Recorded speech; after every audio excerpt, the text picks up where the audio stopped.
Hey guys, All Sports 83 here, and I just wanted to jump on and talk a little bit about the upcoming NASCAR 21 Ignition game that's coming out in about, I don't know, 6 days from the time of this recording.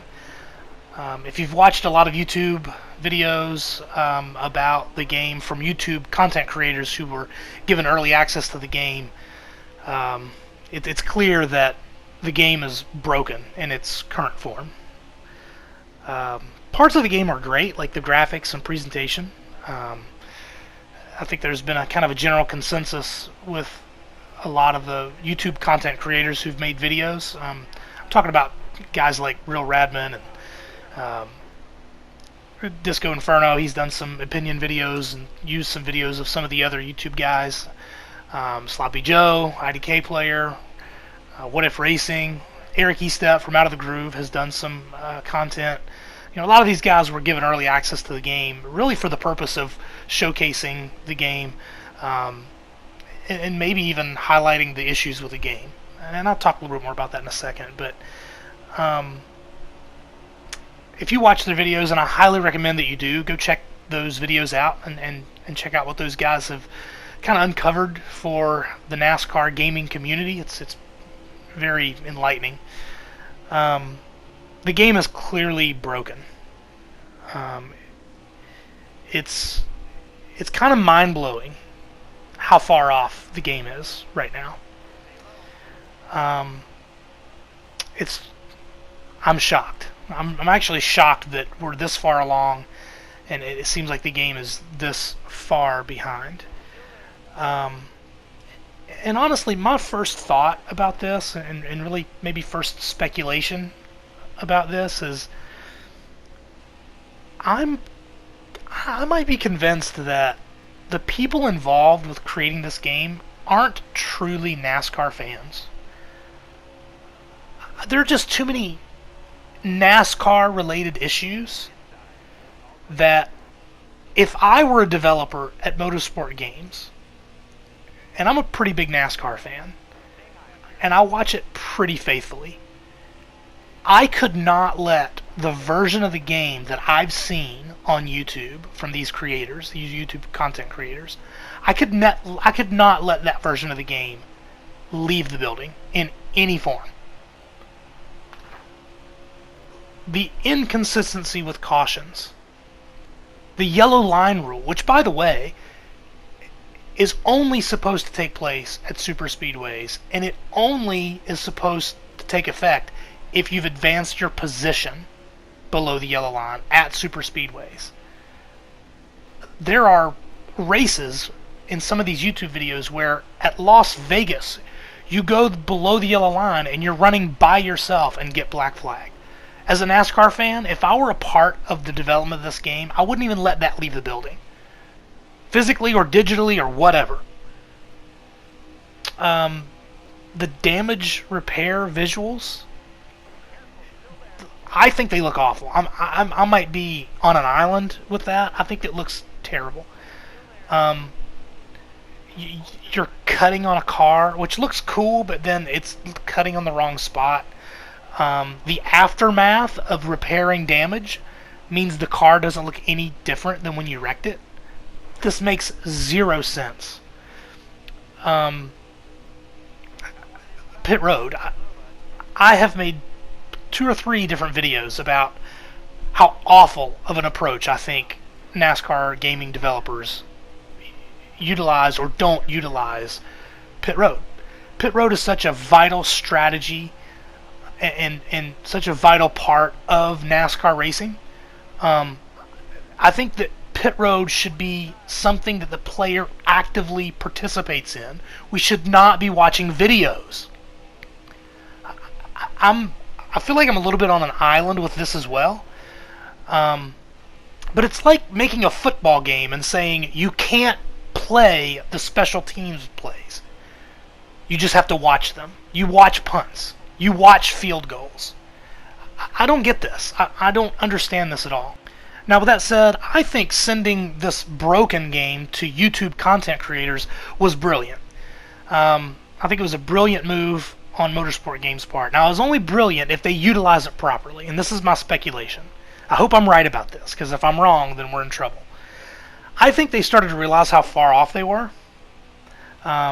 They heard from the community some concerns, some questions about basic things like wheel compatibility, private lobbies, among other things that general racing games even should have, and they struggled.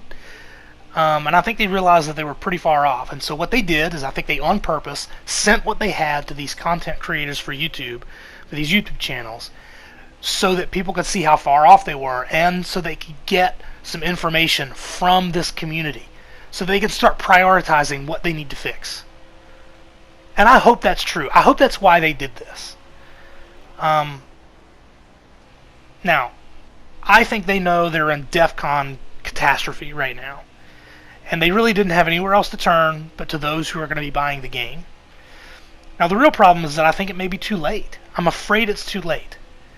There are just so many issues. There are multiple bugs and glitches. I mean, we're talking about bugs and glitches that make the game unplayable. Just go look up some of these YouTubers and watch their videos. Real Radman, Sloppy Joe, IDK Player, What If Racing, Disco Inferno. Look these guys up. Watch the videos. You'll see what I'm talking about. Not having private lobbies, or not sure if there's going to be private lobbies.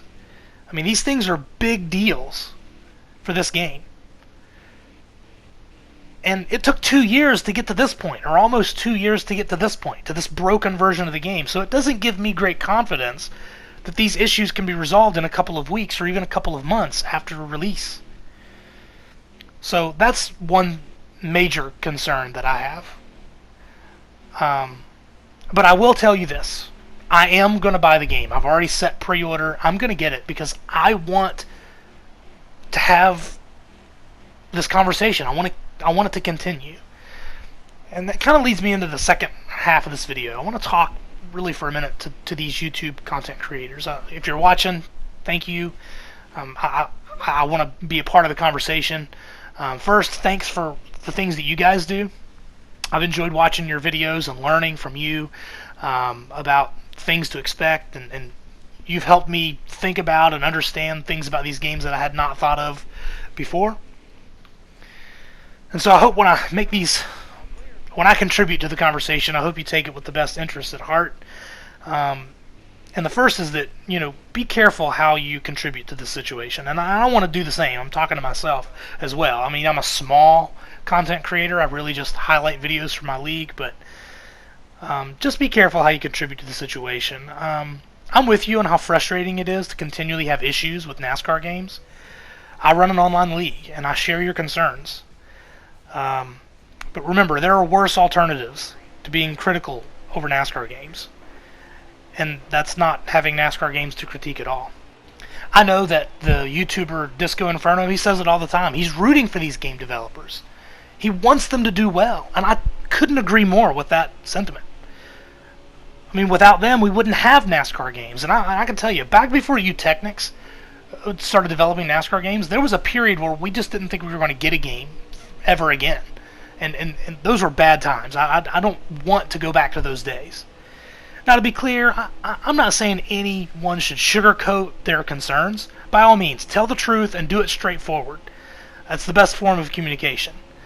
I would just caution all of us to take this opportunity to use our channels as a resource for motorsport games.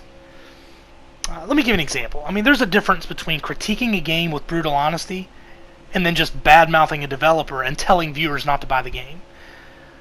Now, I haven't heard anybody say that. I mean, I'm using an example that I haven't heard of because I haven't heard anything necessarily bad from any of these YouTubers. But there's a difference between those two things. I think the closest we've come is I think that David Land said in a video with IDK Player, they were at a racetrack, and he had advised viewers not to pre-order the game. But I think what he meant was he wanted viewers to get more information so that they can make an informed decision whether or not they wanted to buy the game. And that I couldn't agree with more. I thought that was a wise, a smart suggestion from David Land. Get more information. Don't buy it on a whim. There's nothing wrong with that. I totally agree with that. And again, I've not seen a single YouTube video where I thought anybody said anything that I thought that I didn't agree with. But I think that the element of frustration is starting to rise so much that I think the potential is there to just fly off the handle and maybe say something that could eventually down the road hurt the NASCAR gaming community, and could get to the point where maybe too many people listen to that frustration and then the community dies because there are no games being produced. I mean, it could be that bad. I mean, YouTube content creators have a lot more power than they ever did. I mean, proof of that is the fact that they're getting early access to the game so that they could give opinions about it. I mean, that wasn't happening years and years ago. Not to my knowledge. I mean, it's a major medium now, and so I think it's important that we understand, as content creators, the quote power we have. Now, I don't have much. I'm a small content creator. I mainly just highlight videos, but for my online racing league. But there's certainly some power there to some extent. Anyway. So anyway, I just want to caution all of us, if we make these YouTube content, these videos, I just think it's important that we try to make sure that our content is used with criticism in a constructive way, respectfully, tell the truth, but hopefully do it in a way where you're helping motorsport games understand that you're trying to help them. If that makes any sense. And that's what I've seen so far. I want to keep reiterating that. I don't want anybody to think that I've seen a video that's not good or whatever, but I know the potential is there because the frustration is awfully high, and it should be. It's completely justified. The videos that I've seen, I'm shaking my head at what I've seen. But in a sense, that's okay, only for the purposes of let's keep trying to help the game developer. And I know that there's been some frustration about saying over and over that, well, this is something to build on, and then we say that every year, and that does get old.